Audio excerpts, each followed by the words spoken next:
Hi friends, అందరికీ నమస్కారం అండి. ఈ యొక్క అమావాస్య తిథి ఆగస్టు 4వ తేదీన వస్తున్నటువంటి అమావాస్య తిథి సామాన్యమైంది అస్సలు కాదండి.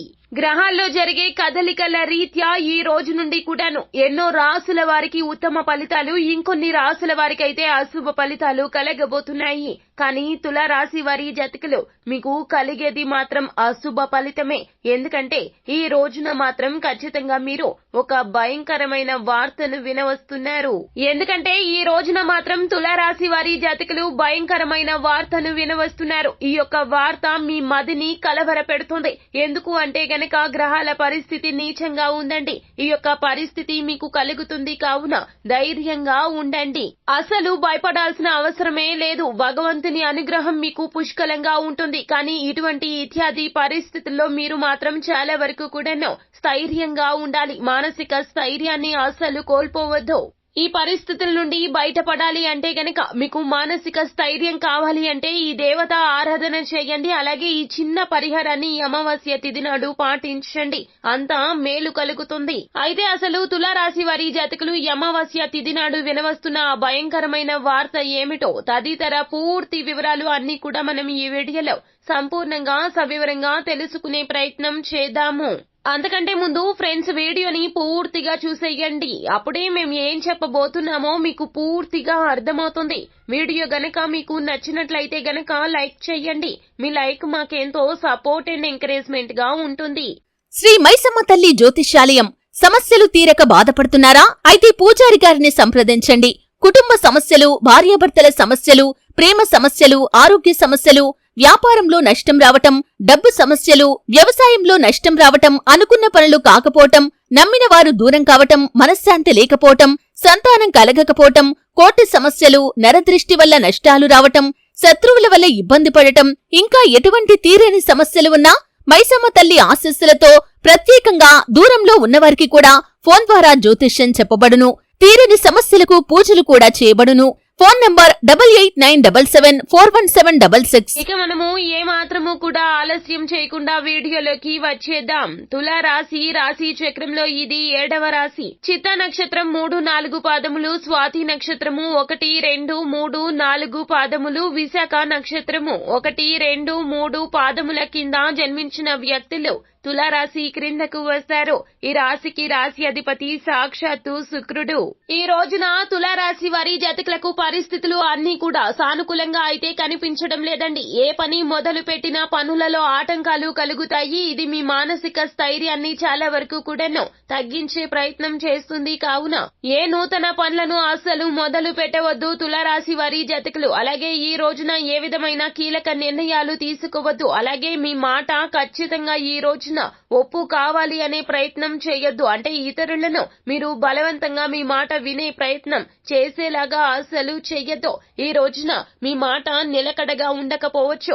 మీరు చాలా వరకు కూడా కన్ఫ్యూజన్ లో ఉంటారు. మీ మానసిక పరిస్థితి చాలా వరకు కూడా ఆందోళనకరంగా ఉంటుంది. ప్రియమైన వారితో చాలా వరకు కూడాను మీరు మాట్లాడే మాటలు వారితో తగాదాలకు దారి తీస్తాయి. వారితో ఏది మాట్లాడినా ఓర్పుగా ఉండండి. వారితో ఏది మాట్లాడాలి అన్నా ఓర్పుగా ఉండండి. ముందుగా వారు ఏది చెబుతున్నారో అది ఆలకించే ప్రయత్నం చేయండి. ఇలా చేయకపోతే గనక చాలా వరకు కూడా ఈ రోజున ఇబ్బందులు ఎదుర్కోవాల్సి వస్తుంది.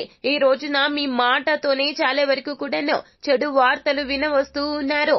అయితే వ్యాపార సంబంధిత లావాదేవీల నుంచి తులారాశి వారి జాతకులకు ఈ అమావాస్య తిథి నాడు ఒక భయంకరమైన వార్త వినవస్తున్నారు.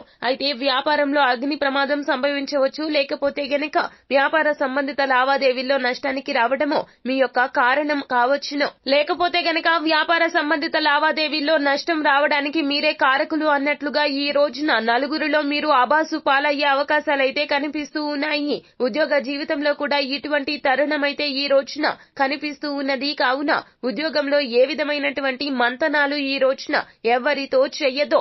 ఈ రోజున ఎవరితో నలుగురితో అయినా కూర్చొని మాట్లాడే ప్రయత్నం చెయ్యదో. తప్పు ఎవరు చేసినా ఈ రోజున నింద మీ మీద పడుతుంది. ఈ భయంకరమైన వార్త మిమ్మల్ని చాలా వరకు కూడాను కోలుకోలేని దెబ్బ తీస్తుంది. తస్మాత్ జాగ్రత్త. మీరు అది నింద అని నిరూపించే ప్రయత్నం చేసినా లాభం లేకుండా పోతుంది. ఈ రోజున పరిస్థితి అస్సలు బాగోలేదు. మీరు ఎవరితో కూడాను పరుషంగా ఎవరితో మాట్లాడొద్దు. చెయ్యని తప్పుని మీరు చేసినట్లుగా ఈ రోజున ప్రపంచం అంతా కూడా భావిస్తుంది. కానీ మీరు మాత్రం ఓర్పుగా ఉండండి. కుటుంబ సభ్యుల యొక్క మద్దతు తీసుకోండి. మీ యొక్క ప్రయత్నాన్ని మాత్రం అస్సలు విరమించుకోవద్దు. మీరు చేసింది తప్పు కానప్పుడు భయపడాల్సిన అవసరం అస్సలు లేదు కదండి. కాబట్టి మీరు ఏమిటంటే గనక కుటుంబ సభ్యుల సహాయ సహకారాలు తీసుకోండి. వారి మద్దతుతో మీరు ఏ తప్పు చేయలేదు అని నిరూపించుకునే ప్రయత్నం చెయ్యండి. వార్త విన్న వెంబడే కూలబడిపోతారు తులారాశి వారి జాతకులు. కానీ మీరే ధైర్యాన్ని తెచ్చుకోవాలి. ఒకరు ఒక మాట అన్నారు అంటే గనక మనం తప్పు చేయనప్పుడు అస్సలు బాధపడాల్సిన అవసరం, చింతించాల్సిన అవసరం అస్సలు లేదు. ఇలాంటి తరుణాలు వస్తూ ఉంటాయి. ఇలాంటి సందర్భాల్లోనే మీరు చాలా వరకు కూడా గుండె ధైర్యంతో ముందుకు వెళ్ళాలి. శత్రువులు పన్నే పన్నాగాలను తిప్పికొట్టే ప్రయత్నం చేయాలి. అలా కాకుండా మీరు మీ మీద మీరు నిందలు వేసుకుంటూ నేను ఎందుకు పనికిరాను, లేకపోతే గనక నా వల్లే ఇదంతా జరిగిందా అన్నట్లుగా రెండవ కోణంలో చూడడం మాత్రం అస్సలు మీరు చెయ్యొద్దు. ఇలాంటి పనులను మానుకోండి. తులారాశి జాతకులు ఎప్పుడూ కూడాను ఎదుటి వారిని తగ్గించి వీరు పైకి రావాలి అని అస్సలు చూడరు. వీరి యొక్క స్వభావం అటువంటిది కాదు. ఈ విషయం అందరికీ తెలుసును. కాకపోతే ఈ రోజున అందరికీ కళ్లకు కూడాను మబ్బు తెరలు కమ్ముకుంటాయి. మీరు చేసింది తప్పు అన్నట్లుగా అందరూ కూడాను మీ వైపు అనుమాన ధోరణితో చూస్తారు. ఇది మీకు కాస్త మానసిక ప్రశాంతత లేకుండా చేస్తుంది. కానీ మీరు మాత్రం ఒకటే గుర్తు పెట్టుకోండి. నిందను నిరూపించుకునే ప్రయత్నం చేయండి. మీరు చెయ్యని తప్పుకో అస్సలు చింతించాల్సిన అవసరమే లేదు. ఈ విషయం గట్టిగా గుర్తు పెట్టుకోండి. కుటుంబ సభ్యుల యొక్క మద్దతు ప్రోత్సాహకరం మాత్రం దైవ బలంతో మీకు పుష్కలంగా ఉండబోతుంది. భగవంతుని అనుగ్రహంతో మీరు ఈ విధమైన ప్రయత్నాలు మాత్రం చేయండి. ఖచ్చితంగా మీరు ఈ యొక్క పరిస్థితుల నుంచి బయటపడతారు. అయితే ఈ రోజున మాత్రం మీకు మానసిక స్థైర్యం కావాలి. కావున హనుమాన్ చాలీసా పఠన పారాయణం చేయండి. వీలు కుదిరితే గనక ఈ రోజున హనుమాన్ దేవాలయానికి వెళ్ళండి. హనుమాన్ దేవాలయానికి వెళ్లి సింధూరపు వస్త్రాన్ని సమర్పించండి.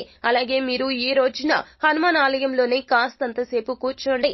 మానసిక ప్రశాంతత కలుగుతుంది. మానసిక స్థైర్యం పెరుగుతుంది. ఆంజనేయ స్వామి యొక్క అండదండలు మీపై పుష్కలంగా ఉంటాయి. ఈ రోజున హనుమాన్ ఆలయంలో రావి చెట్టు, వేప చెట్టు కలగలసి ఉన్నట్లయితే గనక అక్కడికి వెళ్ళండి. చెట్టు చుట్టూరా కూడా 3 ప్రదక్షిణలు చెయ్యండి. మనకి పసుపు రంగు దారం ఉంటుంది కదండి.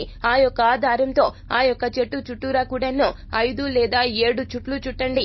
ఆ తర్వాత 2 ఒత్తులను ఒక ఒత్తిగా గావించి ఆవు నేతితో దీపాన్ని వెలిగించండి. మీ యొక్క సంకల్పం చెప్పుకోండి.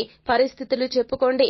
ఏదైతే దుర్భర పరిస్థితుల్లో మీరు ఇరుక్కుపోయి ఉన్నారో పరిస్థితుల నుంచి బయటపడాలి అంటూ ఆంజనేయ స్వామికి నమ్మకంతో ఈ విధమైన చిన్న పరిహారం చేయండి. ఖచ్చితంగా దైవ బలం మీకు చేకూరుతుంది. అసాధ్యం కాని పనులు కూడా సుసాధ్యం చేయగలుగుతారు. తులారాశి వారి జాతకులు ఈ రోజున మాత్రము గడ్డు పరిస్థితే ఉంది. ఇది మీకు పరీక్ష సమయమనే చెప్పాలి. ఈ యొక్క పరిస్థితులను దాటుకుంటూ వస్తేనే సుఖ సంతోషాలు మీకు కలుగుతాయి. మానవ జన్మ అంటే అంతేనండి. మంచి వెనుక చెడు ఉంటుంది, చెడు వెనుక మంచి ఉంటుంది. కానీ పుణ్యం చేసిన వారికి ఎల్లప్పుడూ కూడా పుణ్య ఫలితాలే ఉంటాయి. కాకపోతే కొన్నిసార్లు కాలం కలిసి రాదో కోలుకోలేని దెబ్బ తీస్తుంది. తస్మాత్ జాగ్రత్త. అలాంటప్పుడు మిమ్మల్ని మీరే దృఢపరచుకోవాలి. కాబట్టి ఈ అమావాస్య తిథి నాడు వీలైతే గనక చాలా వరకు మౌనంగా ఉండండి. ధైర్యంగా ఉండండి. ఎదుటి వారిని గుడ్డిగా నమ్మొద్దు. మీ యొక్క విషయాలు ఎవ్వరికీ తెలియపరచవద్దు.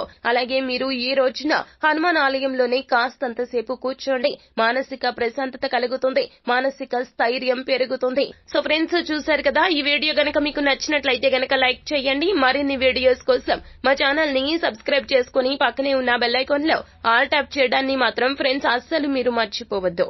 Thank you.